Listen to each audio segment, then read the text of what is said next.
भगवत्पादाचार्यगुरुभ्यो नमः। श्रीवेदव्यासाय नमः। नरसिंहो अखिलाज्ञानमतध्वान्तदिवाकरः जयत्यमितसज्ञानसुखशक्तिपयोनिधिः व्यासाय भवनाशाय श्रीशाय गुणराशये हृद्याय शुद्धविद्याय मध्वाय च नमो नमः। प्रथमो हनुमान् नाम द्वितीयो भीम एव च पूर्णप्रज्ञस्तृतीयस्तु भगवत्कार्यसाधकः। यस्य वा कामधेनुर्नः कामितार्थान् प्रयच्छति सेवेथं जययोगीन्द्रं कामबाणच्छिदं सदा। अर्थिकल्पितकल्पोऽयं प्रत्यर्थी गजकेसरी व्यासतीर्थगुरुर्भूयादस्मदिष्टार्थसिद्धये। तपो विद्या विरक्त्यादि सद्गुणौकाकरानहं वादिराजगुरुन् वन्दे हयग्रीवपदाश्रयान्। पूज्याय राघवेन्द्राय सत्यधर्मरथाय च भजतां कल्पवृक्षाय नमतां कामधेनवे। दुर्वादिध्वान्तरवे वैष्णवेन्दीवरेन्दवे श्रीराघवेन्द्रगुरवे नमोऽत्यन्तदयाळवे। मूकोऽपि यत्प्रसादेन मुकुन्दशयनायते राजराजायते रिक्तः राघवेन्द्रं तमाश्रयेत्। आपादमौलिपर्यन्तं गुरूणाम् आकृतिं स्मरेत् तेन विघ्नाः प्रणश्यन्ति सिद्ध्यन्ति च मनोरथाः। श्रीगुरुभ्यो नमः। हरिः ओम्। श्रीवेदान्तमहाचलं हि परितः संयोज्य सूत्राहिपम् सत्त्वादागमपोषितात्महृदयं तत्पूर्वपक्षासुरैः सिद्धान्तोक्तिसुरेश्वरैश्च मथितो यः कृष्णदुग्धाम्बुधिः स्वीयानाममृतं प्रयच्छति समां पायाद्गुणोद्यन्मणिः। सच्चास्त्रोदितवर्त्मना पदमिदं ध्यायन्मदङ्काङ्कितो मन्मन्त्रं जपशास्त्रसम्पदमतो धास्यामि भाग्यैः सह। तत्तत्त्वान्यपि बोधयामि तदनुप्राप्यो मदङ्घ्रिर्भवेत् इत्याघोषयतीव यः करचयैः तं वाजिभक्त्रं भजे। ಶ್ರೀಗುರುಭ್ಯೋ ನಮಃ. ನಾವು ಮುಖ್ಯವಾದ ಒಂದು ವಿಚಾರ ಏನು ನೋಡ್ತಾ ಬಂದಿದ್ದೀವಿ ಅಂದರೆ, ಪರಮಾತ್ಮ ಮನುಷ್ಯನಾಗಿ ಅವತಾರ ಮಾಡಿದರೂ ಕೂಡ ಅವನು ಮನುಷ್ಯ ಅಲ್ಲ, ಅವನು ಮನುಷ್ಯರಿಗಿಂತ ವಿಲಕ್ಷಣನಾದವ. ಅದಕ್ಕೆ ಅನೇಕ ಕಾರಣಗಳನ್ನ ಗುರುಗಳು ತಿಳಿಸಿದರು. ನರಸಿಂಹದೇವರು ಕಂಬದಿಂದ ಬಂದರು. ತಂದೆ ತಾಯಿ ಅಂತ ಯಾರನ್ನ ಹೇಳ್ತೀರಿ? ಕಂಬವನ್ನೇ ಹೇಳಬೇಕು. ಅದೇ ರೀತಿಯಾಗಿ ವಸುದೇವ ದೇವಕಿಯರು ಒಂದು ನೆಪ ಅಷ್ಟೇ. ಕೃಷ್ಣನಿಗೆ ಆ ರೀತಿಯಾದ ತಂದೆ ತಾಯಿಗಳ ಅಪೇಕ್ಷೆ ಇರೋದಿಲ್ಲ ಹಾಗೆ ಅಂತ ನೋಡಿದ್ದೀವಿ. ಅದಾದ ಮೇಲೆ ಪೂತನೆಯ ಸಂಹಾರದಲ್ಲಿ ಜೀವದ್ವಯ ವಿಚಾರವನ್ನ ನಾವು ನೋಡಿದ್ದೀವಿ. ಜೀವದ್ವಯವನ್ನ ಯಾಕೆ ಒಪ್ಪಬೇಕು ಹಾಗೆ ಅಂತ ಹೇಳಿದ್ರೆ, ಹಾಗೆ ಕಾಣ್ತಾ ಇದೆ. ಕೆಲವೊಮ್ಮೆ ಆ ಜಯ ವಿಜಯರು ನೋಡಿದ್ರೆ ಪರಮಾತ್ಮನ ದ್ವಾರಪಾಲಕರಾಗಿದ್ದಾರೆ, ಅದನ್ನೇ ಹೇಳ್ತಾ ಇದ್ದಾರೆ. ಜಯ ವಿಜಯರು ದ್ವಾರಪಾಲಕರು ಅಂತ ನಾವು ಮಾತ್ರ ಹೇಳೋದಿಲ್ಲ. ಯಾರು ಜೀವದ್ವಯ ಬೇಡ ಅಂತ ಹೇಳ್ತಾರೆ ಅಂತವರು ಕೂಡ ಏನ್ ಹೇಳ್ತಾರೆ? ಜಯ ವಿಜಯರು ಪರಮಾತ್ಮನ ದ್ವಾರಪಾಲಕರು ಅಂತ ಹೇಳ್ತಾರೆ. ಅಂತವರು ಬಂದು ಏನ್ ಮಾಡ್ತಾ ಇದ್ದಾರೆ? ಪರಮಾತ್ಮನನ್ನ ದ್ವೇಷ ಮಾಡ್ತಾರೆ. ಅದರಿಂದ ಏನು ಒಪ್ಪಿಕೊಂಡಂತೆ ಆಯ್ತು? ಜೀವದ್ವಯ ಒಪ್ಪಿಕೊಂಡಂತೆ ಆಯ್ತು. ಅದರಿಂದ ಅವರಲ್ಲಿ ಅಸುರ ಜೀವ ಸೇರ್ಕೊಂಡಿದ್ದಾನೆ ಅಂತ ಇಷ್ಟು ಹೇಳಿದ್ರೆ ಮಾತ್ರ. ಯಾಕೆಂದ್ರೆ ಪರಮಾತ್ಮನನ್ನ ದ್ವೇಷ ಮಾಡುವವರು ಅಂದ್ರೆ ಯಾರು? ಅಸುರರು. ಅದಂತೂ ಸ್ಪಷ್ಟ ಇದೆ. ನಾವು ಅನೇಕ ವಿಚಾರಗಳನ್ನ, ಇತಿಹಾಸಗಳನ್ನ ನೋಡಿದಾಗ ಯಾವ ಸಾತ್ವಿಕ ಜೀವನೂ ಕೂಡ ನಿರಂತರವಾಗಿ ಪರಮಾತ್ಮನನ್ನ ಸಾಯುವ ಪರ್ಯಂತ ಪರಮಾತ್ಮನ ದ್ವೇಷ ಮಾಡಿದ್ದು ಅಂತ ಇಲ್ಲ. ಅದು ಅಸುರರ ಸ್ವಭಾವನೆ ಅದು. ಆ ರೀತಿಯಾಗಿ ಇರುವಾಗ ಜೀವದ್ವಯ ಒಬ್ಬ ಅಸುರನಾಗಿದ್ದಾನೆ, ದ್ವೇಷ ಮಾಡ್ತಾ ಇದ್ದಾನೆ. ಮತ್ತೆ ಸೇವೆ ಮಾಡಬೇಕು ಅಂದ್ರೆ ಅದು ಅಸುರರಿಂದ ಸಾಧ್ಯನೇ ಇಲ್ಲ. ವಿಷ್ಣುವಿನ ಸೇವೆ ಅದು ಸಜ್ಜನರೇ ಮಾಡತಕ್ಕದ್ದು. ದುಷ್ಟರಿಗೆ ಆ ಸೇವೆ ಮಾಡುವ ಮನೋಭಾವ ಬರೋದೇ ಇಲ್ಲ. ಅದರಿಂದ ಜೀವದ್ವಯವನ್ನ ನೀವೇ ಒಪ್ಪಿದ್ದೀರಾ ಹಾಗೆ ಅಂತ ಹೇಳ್ತಾ ಇದ್ದಾರೆ.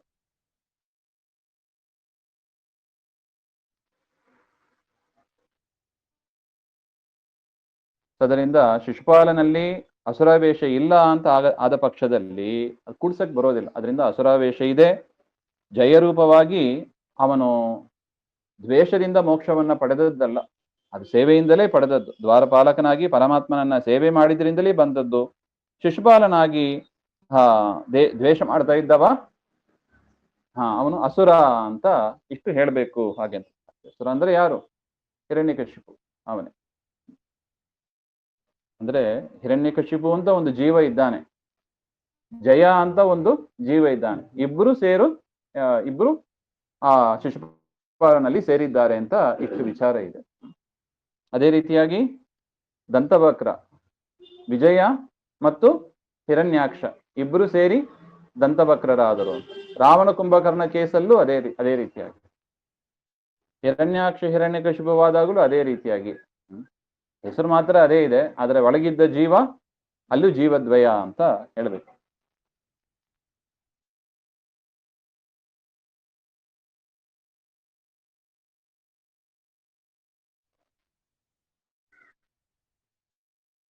ಪರಮಾತ್ಮನ ದಯೆ ಇದು. ಏನದು? ದ್ವೇಷ ಮಾಡುವರ ಜೊತೆಗೆ ಸಂಘ ಮಾಡಿದ ಇಬ್ರು, ಯಾರು? ಜಯ ವಿಜಯರು. ದ್ವೇಷ ಮಾಡಿದವರ ಜೊತೆಗೆ ಸಂಘ ಮಾಡಿದ್ರು. ಹಾಗಿದ್ರೂ ಕೂಡ ಪರಮಾತ್ಮ ದಯೆ ತೋರಿ ದ್ವೇಷ ಮಾಡಿದವರ ಜೊತೆಗೆ ಸಂಘ ಮಾಡಿದ್ದಿ ಅಂತ ಅದನ್ನ ಗಣನೆಗೆ ತೆಗೆದುಕೊಳ್ಳದೆ ಅದನ್ನ ಮರೆತು ಪರಮಾತ್ಮ ಅವರ ಸ್ವಭಾವವನ್ನು ನೋಡಿ ಅವರನ್ನ ಅನುಗ್ರಹ ಮಾಡ್ತಾನೆ. ಹಾಗಿದ್ದಾಗ ಕೇವಲ ಅದಕ್ಕೆ ಹೇಳೋದು, ಎಂದಿಗೂ ಕೂಡ ದುರ್ಜನರ ಸಂಘ ಮಾಡಬಾರದು, ಸಜ್ಜನರ ಸಂಘ ಮಾತ್ರ ಮಾಡಬೇಕು ಹಾಗೆ ಅಂತ.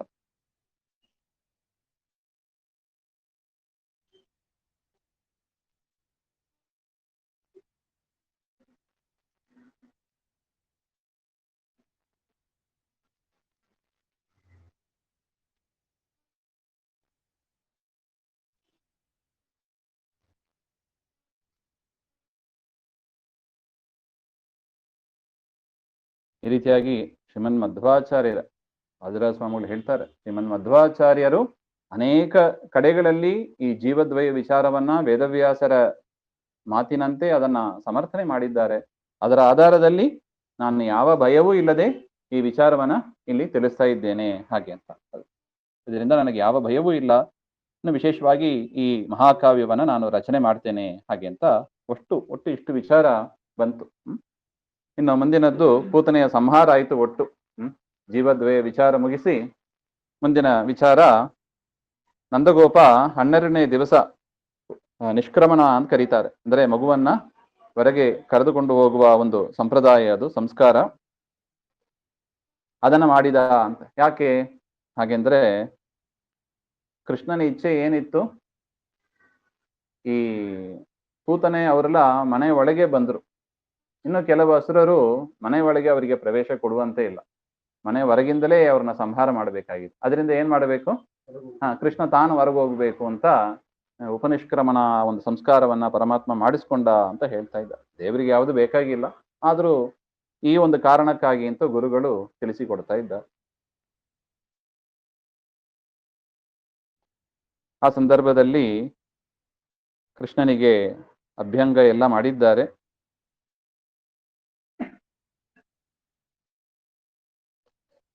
ಅದು ಹೇಗೆ ಇತ್ತು ಅಂದ್ರೆ, ಒಂದು ದೀಕ್ಷೆ ತೆಗೆದುಕೊಂಡಂಗಿತ್ತಂತೆ. ದೀಕ್ಷೆ ತೆಗೆದುಕೊಳ್ಬೇಕು ಅಂದ್ರೆ ಅವತ್ತಿನ ದಿವಸ ವಿಶೇಷವಾಗಿ ಎಣ್ಣೆ ಸ್ನಾನ ಎಲ್ಲ ಮಾಡೋದು.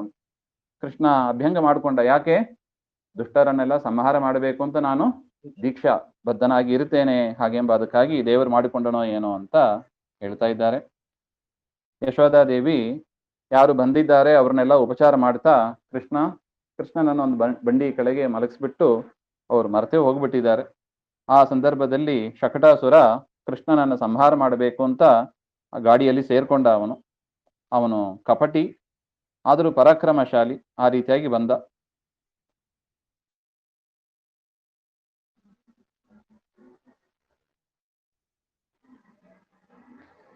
ಆ ಶಕಟಾಸುರನನ್ನ ಆ ಬಂಡಿಯನ್ನ ಕಾಲಿಂದ ಒದಿತಾನೆ.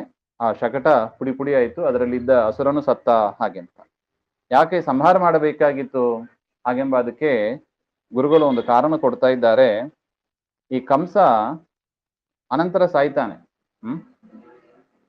ಸಾಯುವಾಗ ಈ ಶಕಟದಲ್ಲಿ ಹಿಡ್ಕೊಂಡು ಎಲ್ಲ ಸಂಪತ್ತನ್ನ ತೆಗೆದುಕೊಂಡು ಹೋಗ್ಬಿಟ್ರೆ ಹಂಗಾಗಬಾರದು ಅಂತ ಹೇಳಿ ಈಗಲೇ ಶಕಟವನ್ನ ಪುಡಿ ಪುಡಿ ಮಾಡಿದ ಹಾಗೆ ಅಂತ ಹೇಳ್ತಾ ಇದ್ದಾರೆ. ಇಲ್ಲದಿದ್ರೆ ಇದು ಕಂಸನಿಗೆ ಉಪಯೋಗ ಬೀಳ್ತದೆ, ಕಂಸನಿಗೆ ಉಪಯೋಗ ಬೀಳಬಾರದು, ಹಾಗೆ ಹೋಗ್ಬೇಕು ಅವನ ನರಕಕ್ಕೆ ಹಾಗೆ ಅಂತ, ತಮಸ್ಸಿಗೆ ಹಾಗೆ. ಕೃಷ್ಣನ ಕಾಲು ಸ್ಪರ್ಶ ಆದ ಕೂಡಲೇ ಅವನ ಮಾಯೆ ಎಲ್ಲ ಹೋಯ್ತಂತೆ. ಯಾಕೆ? ಶಕಟ ರೂಪದಲ್ಲಿ ಕಪಟವಾಗಿ ಬಂದಿದ್ದ ಅವನು. ಸಾಯುವಾಗ ಅವನ ನಿಜ ಸ್ವರೂಪ ಬಂತು. ಕೃಷ್ಣನ ಹತ್ರ ಹೋದ್ರೆ ಯಾವ ಮಾಯೆ ನಿಲ್ಲುತ್ತದೆ ಹೇಳಿ? ಅಸುರರ ಮಾಯೆ ಅದು ನಿಲ್ಲೋದಿಲ್ಲ. ಎಲ್ಲವೂ ಕೂಡ ಮಾಯೆ ದೂರವಾಗ್ತದೆ ಎಂಬುದು ಕೂಡ ನಮಗೆ ಸ್ಪಷ್ಟ ಆಗ್ತದೆ. ಅದರಿಂದ ಏನೇ ಮಾಟ ಮಂತ್ರ, ಏನೇ ಆಚ್ಛಾದಿತವಾಗಿ ಬಂದರೂ ಕೂಡ ಕೃಷ್ಣನ ಮುಂದೆ ಇದು ಯಾವುದು ನಡೆಯೋದಿಲ್ಲ ಎಂಬ ಒಂದು ವಿಚಾರವನ್ನ ನಾವು ಇಲ್ಲಿ ಕಾಣಬೇಕು.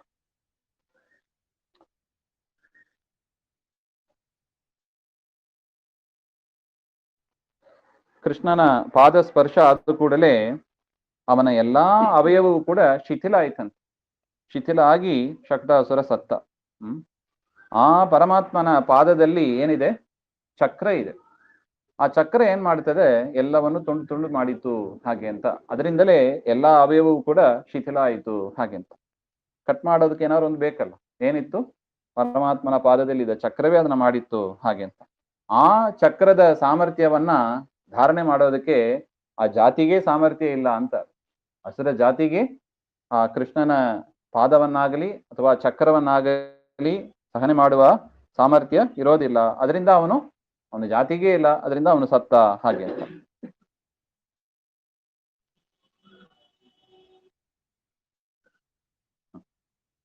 ಸತ್ತ ಮೇಲೆ ಅವನು ಎಲ್ಲಿ ಹೋದ? ನರಕಕ್ಕೆ ಹೋದ, ಅಂದ್ರೆ ಕೆಳಗೆ ಹೋದ ಹಾಗೆ ಅಂತ. ಮೇಲೆ ಯಾಕೆ ಹೋಗಿಲ್ಲ? ಮೇಲೆ ಯಾಕೆ ಹೋಗಿಲ್ಲ ಅಂದ್ರೆ, ಮೇಲೆ ಏನಿದೆ? ಆಕಾಶ. ಆಕಾಶ ಅಂದ್ರೆ ಅದು ಏನದು? ಅದು ವಿಷ್ಣುಪದಿ ಅಂತ ಹೆಸರು. ಪರಮಾತ್ಮನ ವಿಷ್ಣುಪದ ಅಂತ ಆಕಾಶಕ್ಕೆ ಒಂದು ಹೆಸರು, ವಿಷ್ಣುವಿನ ಪಾದ ಹಾಗೆ ಅಂತ. ಓ, ಅಲ್ಲೂ ವಿಷ್ಣುಪಾದ ಇದೆ, ಇನ್ನು ಮೇಲೆ ಯಾಕೆ ಹೋಗ್ಬೇಕು? ಈಗಾಗಲೇ ಒಂದು ಬಾರಿ ಏಟು ತಗೊಂಡಾಗಿದೆ ಅಂತ ಮೇಲಕ್ಕೆ ಹೋಗದೆ ಅವನು ನರಕಕ್ಕೆ ಹೋದ ಹಾಗೆ ಅಂತ ಇಷ್ಟು ಚಮತ್ಕಾರವಾಗಿ ಗುರುಗಳು ತಿಳಿಸಿಕೊಡ್ತಾ ಇದ್ದಾರೆ. ಯಾಕೆ ಕೆಳಗೆ ಹೋದ ಎಂಬುದಕ್ಕೆ ಇಷ್ಟು ವಿವರಣೆ. ಈ ರೀತಿಯಾಗಿ ಶಕಟಾಸುರನ ಸಂಹಾರದೊಂದಿಗೆ ಈ ರುಕ್ಮಿಣೀಶ ವಿಜಯದಲ್ಲಿ 2ನೇ ಸರ್ಗ ಮುಕ್ತಾಯವಾಗ್ತಾ ಇದೆ. 3ನೇ ಸರ್ಗದಲ್ಲಿ ತೃಣಾವರ್ತ ಅವನು ಸುಂಟ್ರಗಾಳಿಯ ರೂಪದಲ್ಲಿ ಕೃಷ್ಣನನ್ನ ಕೊಲ್ಲಬೇಕು ಅಂತ. ಅವನು ಕೂಡ ಕಂಸನ ಭೃತ್ಯನೇ, ಅಹಂಕಾರಿಯಾದವ. ಅವನು ಬರ್ತಾನೆ.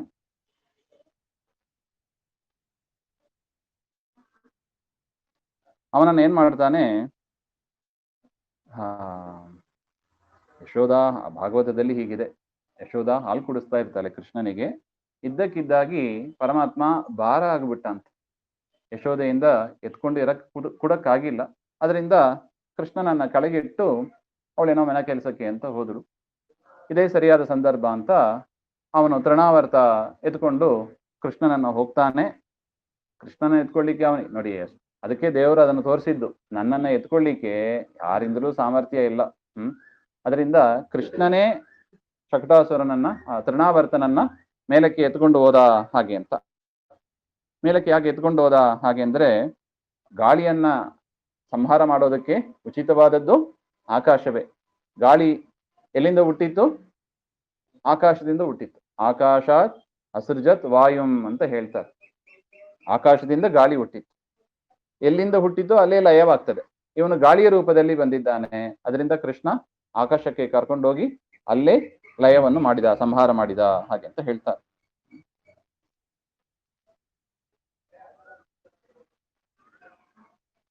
ಇವನೇನ್ ಮಾಡಿದ? ಈ ಮಾಯಾವಾದಿಗಳು ಇರ್ತಾರೆ ನೋಡಿ, ಅವ್ರೇನ್ ಮಾಡ್ತಾರೆ? ಮಾಯಾವಾದಿಗಳು ಅಂದ್ರೆ ಅರ್ಥ ಆಗ್ತದಲ್ವಾ? ಅದ್ವೈತಿಗಳು. ಈ ಮಾಯಾವಾದಿಗಳು ಕುಯುಕ್ತಿಗಳಿಂದ ಸಜ್ಜನರ ಜ್ಞಾನವನ್ನ ಬದಲಾಯಿಸ್ಬಿಡ್ತಾರೆ. ಅವ್ರು ಕೊಡುವ ಯುಕ್ತಿಗಳು ಆ ರೀತಿಯಾಗಿ ಇರುತ್ತದೆ. ಅವ್ರು ಕೊಡುವ ನ್ಯಾಯ, ಯುಕ್ತಿ ಅಂದ್ರೆ ನ್ಯಾಯ, ಅವ್ರು ಕೊಡುವ ನ್ಯಾಯ ಆ ರೀತಿಯಾಗಿ ಇರುತ್ತದೆ. ಅದರ ಫಲಿತಾಂಶ ಏನು? ಸಜ್ಜನರು ಕೂಡ ಓ ಜೀವಬ್ರಹ್ಮ ಒಂದೇ ಏನೋ ಹಾಗೆಂಬ ಒಂದು ಭ್ರಮೆ ಬಂದ್ಬಿಡುತ್ತದೆ ಅವರಿಗೆ. ಯಾಕೆ? ಅವ್ರು ಕೊಡುವ ಆರ್ಗ್ಯುಮೆಂಟ್ಸ್, ಆ ನ್ಯಾಯ ಆ ರೀತಿಯಾಗಿ ಇರುತ್ತದೆ.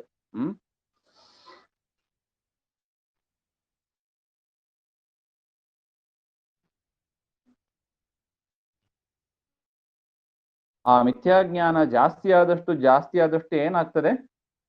ಸರಿಯಾದ ಜ್ಞಾನ ಅವನು ಕೇಳಿಸ್ಕೊಳ್ಳೋದು ಇಲ್ಲ. ಓ ಇದು ಸರಿಯಲ್ಲ ಅಂತಾನೆ ತೀರ್ಮಾನಕ್ಕೆ ಬಂದ್ಬಿಡ್ತಾನೆ. ಕೇಳಿಸ್ಕೊಳ್ಳುವಷ್ಟು ಕೂಡ ಇರಲ್ಲ.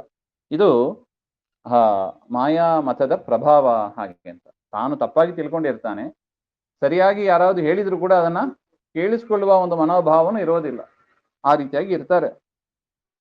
ಇದನ್ನ ಉಪನಿಷತ್ತುಗಳ ಅರ್ಥ ಹೇಳುವಾಗ ಈ ರೀತಿಯಾಗಿ ಅವರು ಹೇಳ್ತಾರೆ ಹಾಗೆ ಅಂತ. ಆ ಉಪನಿಷತ್ತಿನ ಪ್ರತಿಪಾದ್ಯನಾದವ ಯಾರು? ಶ್ರೀಕೃಷ್ಣ. ಅವನನ್ನ ಏನ್ ಹೇಳ್ತಾರೆ? ನಿರ್ಗುಣ, ನಿರಾಕಾರ, ದೇವರಿಗೆ ಗುಣಗಳೇ ಇಲ್ಲ, ದೇವರಿಗೆ ಆಕಾರವೇ ಇಲ್ಲ, ಶರೀರವೇ ಇಲ್ಲ ಹಾಗೆ ಅಂತ. ದೇವರು ನೋಡಿದರೆ ಸಚ್ಚಿದಾನಂದ ವಿಗ್ರಹ, ಜ್ಞಾನಾನಂದಮಯ ಸ್ವರೂಪ, ಅಂತವನಿಗೆ ಶರೀರವೇ ಇಲ್ಲ ಅಂತ ಹೇಳಿದ್ರೆ ಉಪನಿಷತ್ತಿಗೆ ವಿರುದ್ಧ ಹೇಳಿದಂಗೆ ಆಯ್ತು. ನೋಡಿ, ಗಾಯತ್ರಿ ಜಪ ಮಾಡ್ತೀವಿ, ಏನಂತ ಚಿಂತನೆ ಮಾಡ್ತೀವಿ? ಧ್ಯೇಯ ಸದಾ ಸವಿತ್ರ ಮಂಡಲ ಮಧ್ಯವರ್ತಿ ನಾರಾಯಣ ಸರಸಿಜಾಸನ ಸನ್ನಿವಿಷ್ಟ ಕೇಯೂರವಾನ್ ಮಕರ ಕುಂಡಲವಾನ್, ಇದನ್ನೆಲ್ಲ ಧರಿಸಿದ, ಕಿರೀಟಿ, ಹಾರಿ, ಹಿರಣ್ಮಯ ವಪುಹು, ಬಂಗಾರದಂತ ಶರೀರ ಅಂತ ಹೇಳ್ತಾರೆ. ಆಭರಣಗಳೆಲ್ಲ ಧರಿಸಿದ್ದಾನೆ. ಅಲ್ಲ, ಶರೀರ ಇಲ್ಲದೆ ಇದ್ರೆ ಇಂಥದೆಲ್ಲ ಧರಿಸಕ್ಕಾಗ್ತದ? ಗಾಯತ್ರಿ ಉಪಾಸನೆಯೇ ಹೋಯ್ತು. ಅದರಿಂದ ದೇವರಿಗೆ ಶರೀರ ಇಲ್ಲ, ದೇವರಿಗೆ ರೂಪ ಇಲ್ಲ, ದೇವರಿಗೆ ಗುಣ ಇಲ್ಲ, ಇದು ಹೇಳೋದು ಸರಿಯಾದ ವಿಚಾರ ಅಲ್ಲ ಅದು. ಆದ್ರೆ ಮಾಯಾವಾದಿಗಳು ಆ ರೀತಿಯಾಗಿ ಹೇಳ್ತಾರೆ. ಅದು ಹೇಗಿತ್ತು ಅಂದ್ರೆ, ಈ ವಾತಾಸುರ ಇದ್ದಾನ ನೋಡಿ, ತೃಣಾವರ್ತ, ಅವನದ್ದು ಹಾಗೆ ಇತ್ತಂತೆ. ಯಾಕೆ? ಅವನು ಬಂದ ಕೂಡಲೇ ಏನಾಯ್ತು? ಆ ಧೂಳಿ ಎದ್ದು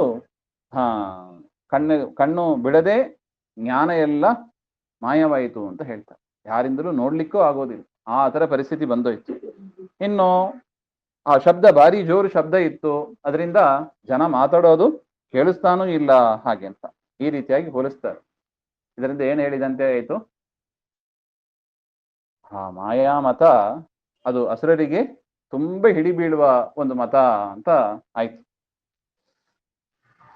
ಅದರಿಂದ ಗೋಪಿಯರ ಮಧ್ಯದಲ್ಲಿ ಜ್ಞಾನ ನಶಿಸಿ ಹೋಯಿತು, ಶಬ್ದವು ಕೇಳದಂತೆ ಆಯಿತು. ಯದ್ಯಪಿ ಅವರು ಸಜ್ಜನರು, ಆದರೆ ಈ ಮಾಯೆಯ ಪ್ರಭಾವ, ಹೇಗೆ ಮಾಯಾಮತದ ಪ್ರಭಾವದಿಂದ ಸಜ್ಜನರಿಗೆ ತೊಂದರೆ ಆಗ್ತದೆ, ಈ ಮಾಯೆಯ ಪ್ರಭಾವದಿಂದ ಈ ರೀತಿಯಾಗಿ ಆಯಿತು ಅಂತ ಹೇಳ್ತಾರೆ.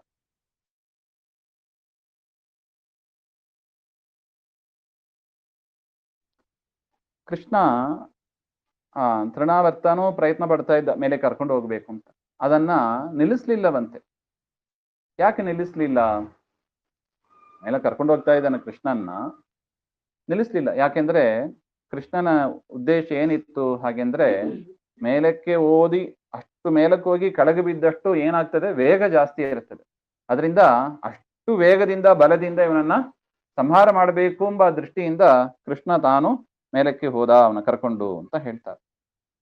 ಒಟ್ಟು ಉದ್ದೇಶ ಹಂಗಿತ್ತು. ಇಲ್ಲಾಂದ್ರೆ ಮೇಲೆ ಯಾಕೆ ಕರ್ಕೊಂಡು ಹೋಗ್ಬೇಕಾಗಿತ್ತು ಒಂದು ಪ್ರಶ್ನೆ. ಅದಕ್ಕೆ ಇಷ್ಟು ಉತ್ತರ.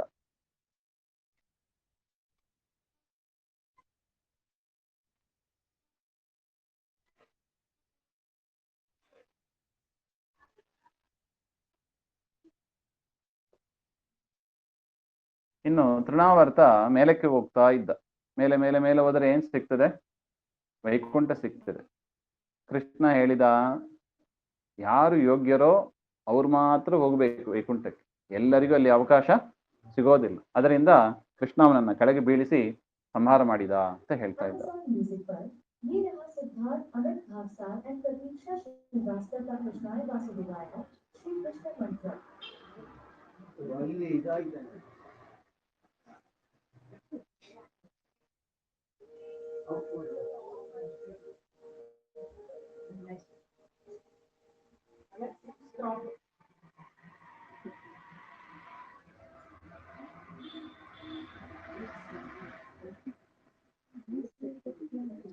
ಈ ರೀತಿಯಾಗಿ ವಾತಾಸುರ ಕೃಷ್ಣನ ಭಾರ ತಡೆಯಕ್ಕಾಗದೆ ಅವನು ಕೆಳಗೆ ಬಿದ್ದ.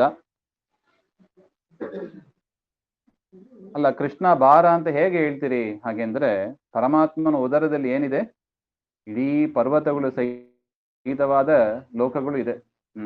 ಇಡೀ ಬ್ರಹ್ಮಾಂಡ ಅವನಲ್ಲಿ ಇರುವಾಗ ಆ ಭಾರವನ್ನ ಅವನು ತೃಣಾವರ್ತ ಹೆಂಗ ಸಹನೆ ಮಾಡ್ತಾನೆ? ಸಹನೆ ಮಾಡ್ಲಿಕ್ಕೆ ಆಗೋದಿಲ್ಲ. ಹಾಗೆ ನೋಡಿ, ಇಲ್ಲಿ ಗುರುಗಳು ನಮಗೆ ತಿಳಿಸುವ ವಿಚಾರ, ದೇವರ ಉದರದಲ್ಲಿ ಇಡೀ ಬ್ರಹ್ಮಾಂಡ ಆಶ್ರಯ ಪಡೆದಿದೆ ಹಾಗೆ ಅಂತ. ಕೃಷ್ಣ ಅವನ ಕುತ್ತಿಗೆಯನ್ನ ಇಚಕ್ತಾನೆ, ಅವನ ಕಣ್ಣೆಲ್ಲ ಹೊರಗೆ ಬರ್ತದೆ. ಅದರಿಂದ ಏನಾಯ್ತು? ಅವನಿಗೆ ಕಣ್ಣು ಕಾಣದಂಗೆ ಆಯ್ತು. ಇದು ಯಾವುದರ ಪ್ರಭಾವ ಹಾಗೆ ಅಂದ್ರೆ ಕರ್ಮ ಸಿದ್ಧಾಂತ. ಅಷ್ಟು ಗೋಪಿಯರಿಗೆ ಕಣ್ಣು ಕಾಣದಂತೆ ಮಾಡಿದಿ, ನಿನಗೆ ಯಾತಕ್ಕೆ ಕಣ್ಣು ಹಾಗೆ ಅಂತ ತಕ್ಷಣದಲ್ಲಿ ಅವನಿಗೆ ಕಣ್ಣಿಲ್ಲದಂತೆ ದೇವರು ಮಾಡಿದ ಹಾಗೆ ಅಂತ.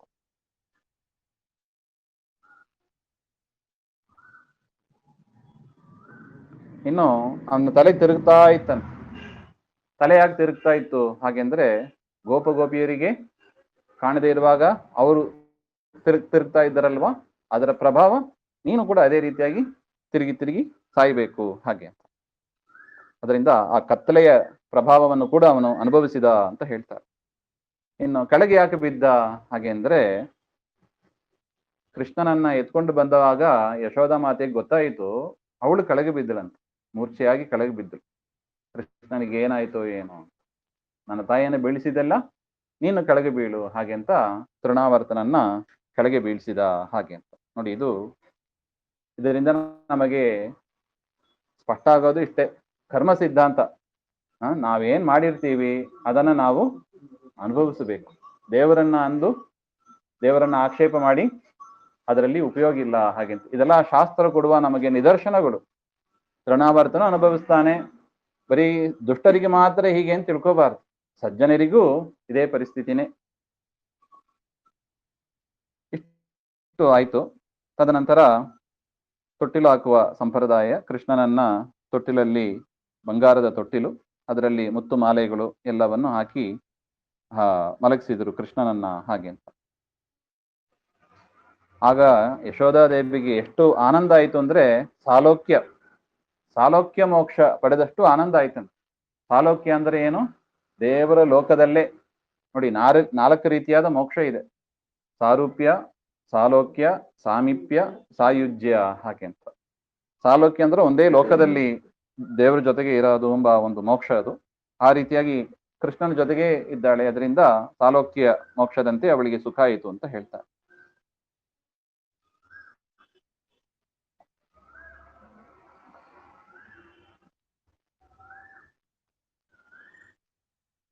ಈ ರೀತಿಯಾಗಿ ಅನೇಕ ದಿವಸಗಳು ಕಳೀತಂತೆ. ಯಶೋಧ ದೇವಿಗೆ ಸುಖಮಯ. ಪ್ರತಿ ದಿವಸ ಕೃಷ್ಣನನ್ನ ನೋಡ್ತಾ, ಹಾಲು ಕುಡಿಸ್ತಾ, ಅವನ ಜೊತೆಗೆ ಆಟ ಆಡುತ್ತಾ ಕೃಷ್ಣನಿಗೆ, ಯಶೋಧ ದೇವಿಗೆ ಭಾರಿ ಆನಂದ ಆಯಿತು ಅಂತ ಹೇಳ್ತಾರೆ. ಇನ್ನು ದೇವರು ತನ್ನ ಕಾಲಿನ ಹೆಬ್ಬೆಟ್ಟು ಅದನ್ನ ಬಾಯಿ ಒಳಗೆ ಇಟ್ಟು ಚೀಪ್ತಾ ಇದ್ದ ಅಂತ. ಯಾಕೆ ಅಂತ ಗುರುಗಳು ಹೇಳ್ತಾ ಇದ್ದಾರೆ. ಪರಮಾತ್ಮ ವಾಮನನಾಗಿ ಇದ್ದಾಗ ಬ್ರಹ್ಮಾಂಡವನ್ನ ಅಳೆದ. ಆ ಹೆಬ್ಬೆಟ್ಟಿನ ಉಗುರು ತಾಕಿ ಬ್ರಹ್ಮಾಂಡದ ಕರ್ಪರ ಸೀಳಿ ಹೋಗಿ ಹೊರಗಿದ್ದ ನೀರು ಒಳಗೆ ಬಂದು ಅದೇ ಗಂಗೆಯಾಯಿತು ಹಾಗೆಂತ. ಅದರಿಂದ ದೇವರಿಗೆ ಆ ಬೆಟ್ಟು ಅಂದ್ರೆ ಭಾರಿ ಇಷ್ಟ ಅಂತ. ಅದರಿಂದ ಅದನ್ನ ಇಟ್ಕೊಂಡು ಚೀಪ್ತಾ ಇದ್ದ ಹಾಗೆ ಅಂತ ಹೇಳ್ತಾ ಇದ್ದಾರೆ.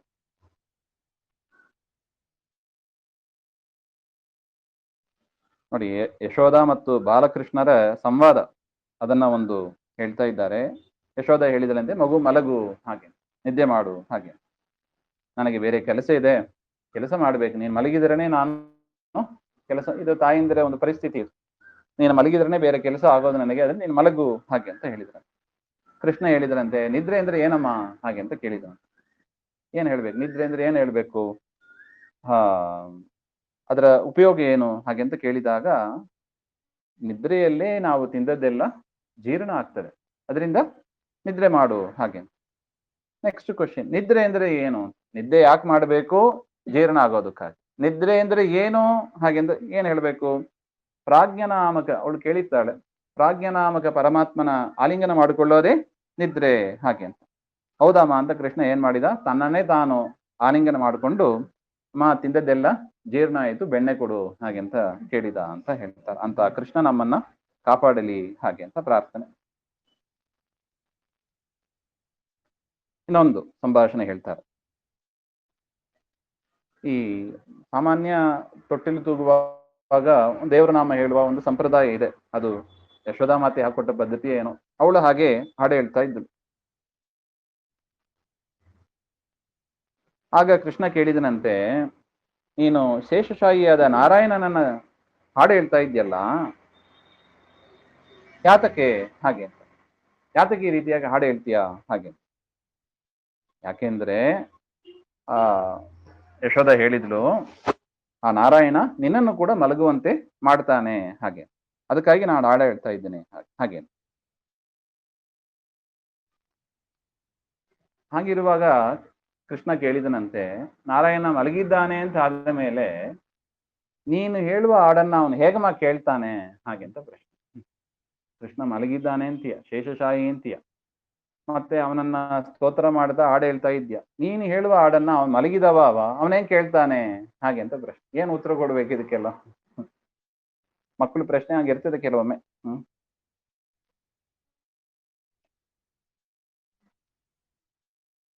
ಅದರಿಂದ ಇನ್ನೇನು ಯಶೋಧ ಹೇಳ್ಬೇಕು, ಇಲ್ಲಪ್ಪ ಅವನಿಗೆ ನಿದ್ರೆ ಎಂಬಾದಿಲ್ಲ, ಸುಮ್ಮನೆ ಮಲಗಿರ್ತಾನೆ. ಅದೇ ತರಮ ನನಗೂ ಕೂಡ, ನನಗೂ ನಿದ್ರೆ ಎಂಬಾದು ಇರೋದಿಲ್ಲ, ನನಗೂ ದುಃಖ ಇಲ್ಲ, ಅದರಿಂದ ಹಾಗೆ ಅಂತ ತಾನೇ ನಾರಾಯಣ, ಕೃಷ್ಣ ಬೇರೆ ಅಲ್ಲ ನಾರಾಯಣ ಬೇರೆ ಅಲ್ಲ ಎಂಬ ಒಂದು ವಿಚಾರವನ್ನ ಪರಮಾತ್ಮ ತಿಳಿಸಿಕೊಟ್ಟ ಅಂತ ಕೃಷ್ಣ, ಬಾಲಕೃಷ್ಣ ನಮ್ಮನ್ನ ಕಾಪಾಡಲಿ ಅಂತ ಗುರುಗಳ ಪ್ರಾರ್ಥನೆ.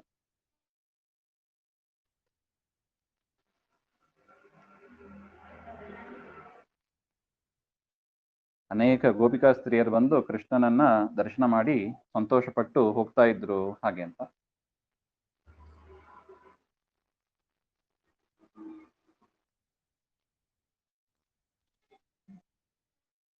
ತೊಟ್ಟಿಲು ತೂಗಿದರಂತೆ. ತೂಗುವಾಗ ಒಂದು ಕಡೆ ನಮ್ಮ ಹತ್ರ ಬರೋದು, ಒಂದು ಕಡೆ ದೂರ ಹೋಗೋದು, ಇದು ಕ್ರಮ. ಇದರಿಂದ ನಮಗೆ ಒಂದು ಪಾಠ ಕಳಿಸಿದೆ ಅಂತ ಆಯಿತು ಅಂತ ಗುರುಗಳು ಹೇಳ್ತಾರೆ. ಏನು? ನಾವು ಮನಸ್ಸನ್ನ ದೇವರ ಹತ್ರ ಇದ್ರೆ ದೇವರು ನಮ್ಮ ಹತ್ರ ಬರ್ತಾನೆ, ಮನಸ್ಸಲ್ಲಿ ನಾವು ದೇವರಿಗೆ ಜಾಗ ಕೊಡದೇ ಇದ್ರೆ ದೇವರು ದೂರಕ್ಕೆ ಹೋಗ್ತಾನೆ. ಇದು ತೊಟ್ಟಿಲು ತೂಗುವದಿಂದ ನಾವು ಕಲಿಬೇಕಾದ ಪಾಠ ಹಾಗೆ ಅಂತ. ಒಂದ್ ಸಮಯ ಕೃಷ್ಣ ಮಣ್ಣನ್ನು ತಿಂತಾನೆ. ಕೃಷ್ಣನ ಬಾಯಿ ತೆರೆದು ತೋರಿಸು ಅಂತ ಹೇಳಿದಾಗ ಇಡೀ ಬ್ರಹ್ಮಾಂಡವನ್ನ ತೋರಿಸ್ತಾನೆ ಕೃಷ್ಣ ಪರಮಾತ್ಮ.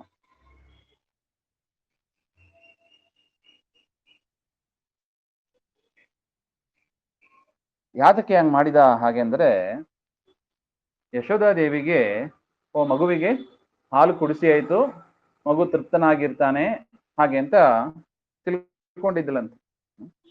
ಕೃಷ್ಣ ಬಾಯಿ ತೆರೆದು ತೋರಿಸಿದಾನ ಅಂತ, ಇಡೀ ಬ್ರಹ್ಮಾಂಡವನ ಬಾಯಲ್ಲಿದೆ, ಅಮ್ಮ ನೀನು ಕೊಡುವ ಇಷ್ಟು ಹಾಲು ಹೆಂಗ್ ಸಾಕಾಗ್ತದೆ ನನಗೆ ಸಾಕಾಗೋದಿಲ್ಲ ಹಾಗೆ ಅಂತ. ಅದಕ್ಕಾಗಿ ದೇವರು ಬ್ರಹ್ಮಾಂಡವನ್ನ, ಅಂದ್ರೆ ನಾನು ವ್ಯಾಪ್ತನಾಗಿದ್ದೇನೆ, ಎಲ್ಲ ಕಡೆ ನಾನು ವ್ಯಾಪ್ತನಾಗಿದ್ದೇನೆ ಎಂಬ ಅದನ್ನ ತೋರಿಸಿಕೊಡುವುದಕ್ಕಾಗಿ ಬ್ರಹ್ಮಾಂಡವನ್ನ ತೋರಿಸಿದ ಹಾಗೆ ಅಂತ ಹೇಳ್ತಾರೆ. ಆ ಬಾಯಿ ಒಳಗೆ ಸಕಲ ಪ್ರಪಂಚವನ್ನು ತೋರಿಸಿದ. ಆ ನಂದಗೋಪ ಯಶೋದೆಯ ಮನೆಯನ್ನು ತೋರಿಸ್ತಾನೆ, ನಂದಗೋಪನನ್ನು ತೋರಿಸಿದ, ನಂದಗೋಪನ ಜೊತೆಗೆ ಇರುವ ಯಶೋದೆಯನ್ನು ತೋರಿಸಿದ. ಇದರಿಂದ ದೇವರು ಏನು ಸೂಚನೆ ಮಾಡಿದ, ನೀನು ತಿಳ್ಕೊಂಡಂತೆ ನಿನ್ನ ಮಗು ಅಲ್ಲ, ನಾನು ಇಡೀ ಜಗತ್ತಿಗೆ ತಂದೆ, ನಾನು ಅರ್ಥಕೋ ಹಾಗೆ ಅಂತ ಆ ಒಂದು ಜ್ಞಾನವನ್ನು ತಂದುಕೊಟ್ಟ ಅಂತ ಹೇಳ್ತಾರೆ.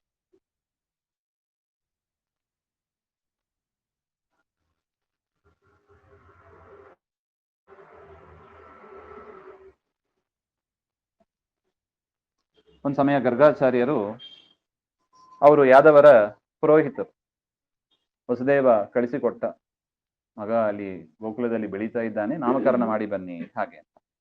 ಅವರು ಬಂದು ಬಲರಾಮನಿಗೆ, ಅಂದ್ರೆ ರೋಹಿಣಿಯ ಮಗನಿಗೆ ಬಲರಾಮ ಅಂತನೂ ರಾಮ ಅಂತ ಹೆಸರು ಇಡ್ತಾರೆ, ಬಲರಾಮನೂ ಇದೆ, ಬಲಸ್ವರೂಪ ಆದ್ದರಿಂದ ಬಲರಾಮ. ರಾಮ ಆನಂದವನ್ನ, ಜಗತ್ತಿಗೆ ಆನಂದವನ್ನು ಕೊಡುವ ಅನೇಕ ಕಾರ್ಯಗಳನ್ನ ಮಾಡಿದ್ದಾರೆ, ಅದರಿಂದ ರಾಮ ಹಾಗೆ ಅಂತ.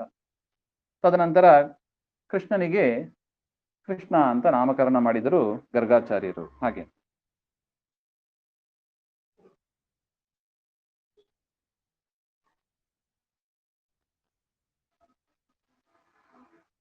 ಇದರಿಂದ ಅವ್ರು ಯಾಕೆ ರಾಮ ಕೃಷ್ಣ ಅಂತ ಹೇಳಿದ್ರು ಗರ್ಗಾಚಾರ್ಯರು ಹಾಗೆ ಅಂದ್ರೆ, ಕೃಷ್ಣನ ಪುರೋಹಿತರು ಅಂದ್ರೆ ಏನು, ಒಂದು ರೀತಿಯಾಗಿ ಗುರುಸ್ಥಾನ ಅವರಿಗೂ ಕೂಡ.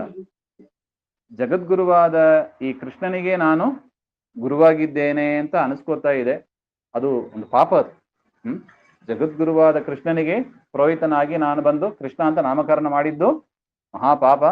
ಆ ಪಾಪದ ಪ್ರಾಯಶ್ಚಿತ್ತಕ್ಕಾಗಿ ರಾಮ ಕೃಷ್ಣ ಹಾಗೆ ಅಂತ ಪರಮಾತ್ಮನ ನಾಮಸ್ಮರಣೆ ಮಾಡಿದ್ರು ಅಂತ ಅದರ ಚಿಂತನೆ ಅಂತ ಹೇಳ್ತಾ ಇದ್ದಾರೆ.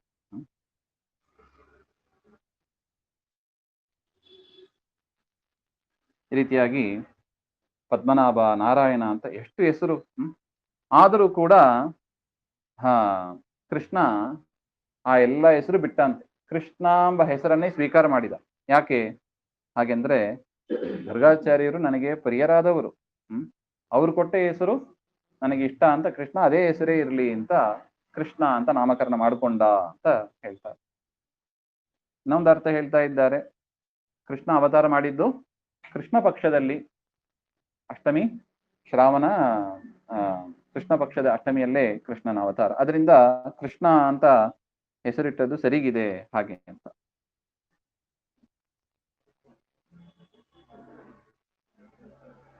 ಕೃಷ್ಣ ಪಕ್ಷದಲ್ಲಿ ಯಾಕೆ ಅವತಾರ ಮಾಡಿದ ಅಂತ ಒಂದು ಕಾರಣವನ್ನ, ಅದರಿಂದ ತಾನೇ ಅವನಿಗೆ ಕೃಷ್ಣ ಅಂತ ಹೆಸರು.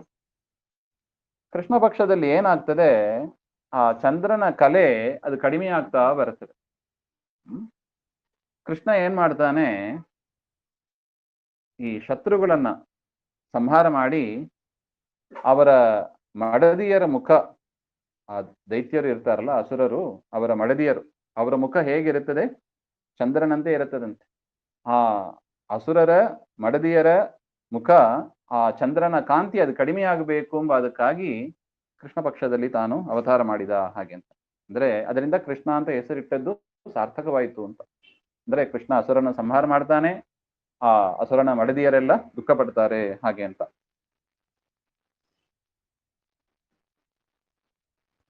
ಇನ್ನು ಕೃಷ್ಣ ಅಂತ ಯಾಕೆ ಹೆಸರು ಹಾಗೆಂದ್ರೆ, ಕರ್ಷತಿ, ತುಂಬಾ ಆಕರ್ಷಕನಾಗಿ ಕೃಷ್ಣ ಇದ್ದ, ಅದರಿಂದ ಅವನನ್ನ ಎಲ್ಲರ ಮನಸ್ಸನ್ನು ಸೆಳೆಯುವಂತೆ ಇದ್ದ, ಅದರಿಂದ ಅವನಿಗೆ ಕೃಷ್ಣ ಅಂತ ಹೆಸರು. ಕರ್ಷತಿ ಇತಿ ಕೃಷ್ಣ ಹಾಗೆ.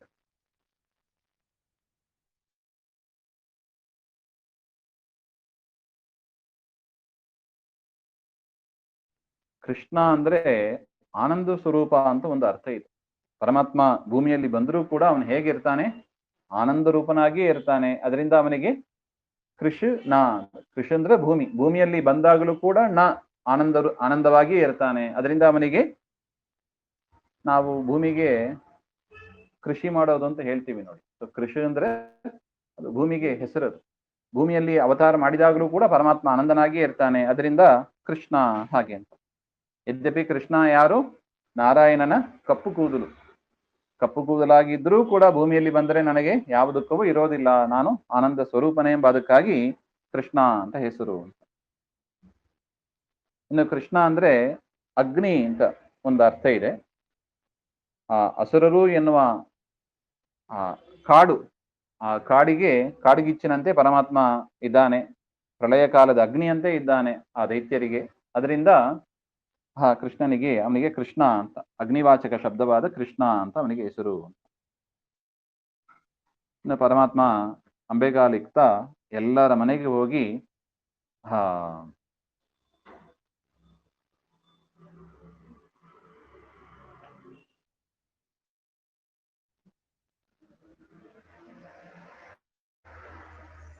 ಪರಮಾತ್ಮ ಅಂಬೆಗಾಲಾಗ್ತಾನಲ್ಲ, ಅದು ಯಾಕೆ ಆಗ್ತಾನೆ ಅಂತ ಹೇಳ್ತಾ ಇದ್ದಾರೆ. ಪರಮಾತ್ಮನ ಕೈ ಕಾಲು ಅದು ಕಟ್ಟಿ ಹಾಕಿದ್ದಾರೆ, ಅದರಿಂದ ಅಂಬೆಗಾಲಾಗ್ತಾನೆ ನೋಡಿ. ಕೈ ಕಾಲು ಕಟ್ಟಿ ಹಾಕಿದಾಗ ಎದ್ದು ಓಡಾಡಕ್ ಆಗೋದಿಲ್ಲ. ದೊಡ್ಡವರಾದ್ರೂ ಸರಿ, ಸಣ್ಣವರಾದ್ರೂ ಸರಿ, ಅಂಬೆಗಾಲಾಗಿ ಹೋಗ್ಬೇಕು, ಹೌದಲ್ಲ? ಕಾಲು ಕಟ್ಟಿ ಆಯ್ತು, ಕೈ ಕಟ್ಟಿ ಆಯ್ತು ಅಂದ್ರೆ ನಡಿಯಕ್ ಆಗ್ತದ? ನಡಿಯಕ್ ಆಗೋದಿಲ್ಲ. ಮತ್ತೆ ಹೆಂಗೆ ಹೋಗೋದು? ಅಂಬೆಗಾಲಿಟ್ಟೆ ಹೋಗ್ಬೇಕಷ್ಟೆ. ಕೃಷ್ಣನನ್ನು ಯಾರು ಕಟ್ಟಿ ಹಾಕಿದ್ರು ಹಾಗೆಂದ್ರೆ, ಈ ಗೋಪಿಯರು, ಋಷಿಮಣಿಗಳು ಭಕ್ತಿ ಪಾಶದಿಂದ ಕಟ್ಟಿ ಹಾಕಿದ್ದಾರೆ. ಅದನ್ನ ತೋರಿಸಿಕೊಡುವುದಕ್ಕಾಗಿ ಪರಮಾತ್ಮ ಅಂಬೆಗಾಲು ಹಾಕೊಂಡು ಹೋದ ಹಾಗೆ ಅಂತ ಹೇಳ್ತಾರೆ.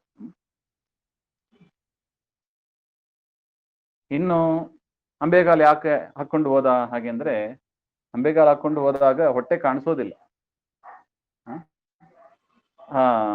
ಹೊಟ್ಟೆಯಲ್ಲಿ ಇಡೀ ಬ್ರಹ್ಮಾಂಡ ಇದೆ, ಅದನ್ನ ನೋಡಿದ್ರೆ ಜನರಿಗೆ ಹೆದರಿಕೆ ಆಗಬಹುದು ಅಂತ ಹೇಳಿ ಪರಮಾತ್ಮ ಅಂಬೆಗಾಲು ಹಾಕೊಂಡು ಹೋದ ಹಾಗೆ ಅಂತ ಹೇಳ್ತಾ ಇದ್ದಾರೆ. ಹೊಟ್ಟೆ ಕಾಣದಂತೆ ಹೋದ ಹಾಗೆ ಅಂತ. ದೊಡ್ಡ ಹೊಟ್ಟೆ ಇರುವವನಿಗೆ ಇಷ್ಟು ಸಣ್ಣ ಹೊಟ್ಟೆ ಆಗಿದಲ್ಲ ಅಂತ ಜನ ಆಡ್ಕೊಳ್ಳಾರು ಅಂತ ಅವನಿಗೆ ನಾಚಿಕೆ ಅಂತೆ. ಅದರಿಂದ ಅಂಬೆಗಾಲ್ ಹಾಕೊಂಡು ಹೋದ ಅಂತ ಹೇಳ್ತಾರೆ.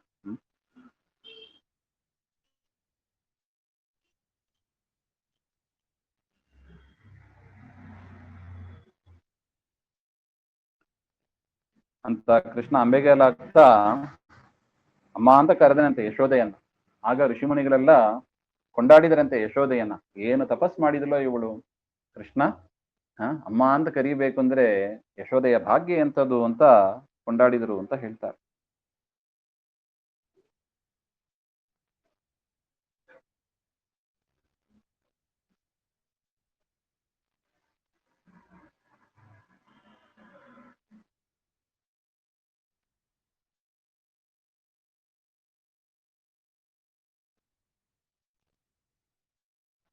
ಈ ತಾರ್ಕಿಕರಿದ್ದಾರೆ ನೋಡಿ.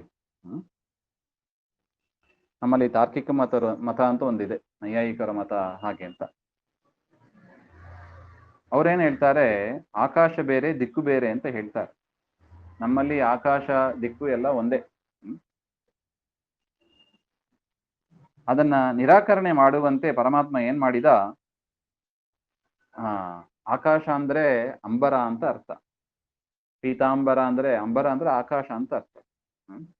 ಅದರಿಂದ ಅದೇ ಶಬ್ದ ಬರುವಂತೆ ಆಕಾಶಕ್ಕೂ ದಿಕ್ಕಿಗೂ ಬೇರೆ ಇಲ್ಲ ಅಂತ ತಿಳಿಸಿಕೊಡುವುದಕ್ಕಾಗಿ ದೇವರು ಏನ್ ಮಾಡಿಲ್ಲ, ಅಂಬರ ಅಂದ್ರೆ ವಸ್ತ್ರವನ್ನ ಧರಿಸದೆ ದಿಕ್ಕನ್ನೇ ಅಂಬರವಾಗಿ ಉಟ್ಟುಕೊಂಡ ಅಂತ. ಅಂದ್ರೆ ಏನಾದ, ದಿಗಂಬರನಾದ ಅಂತ ಹೇಳ್ತಾರೆ.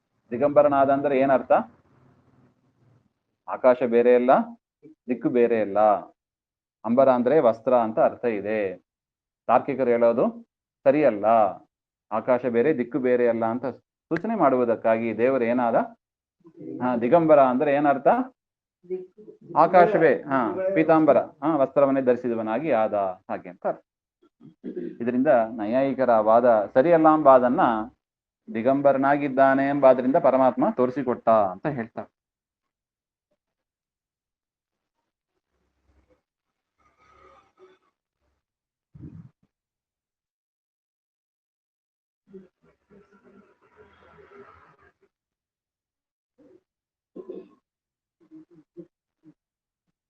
ಆ ಕೃಷ್ಣನಿಗೆ ದೃಷ್ಟಿಯಾಗಬಾರದು ಅಂತ ಹುಲಿಯ ನಖ ಅದನ್ನ ಕಟ್ಟಿದ್ರು ಅಂತ ಹೇಳ್ತಾ ಇದ್ದಾರೆ, ದೃಷ್ಟಿ ದೋಷ ಬರಬಾರದು ಹಾಗೆ ಅಂತ.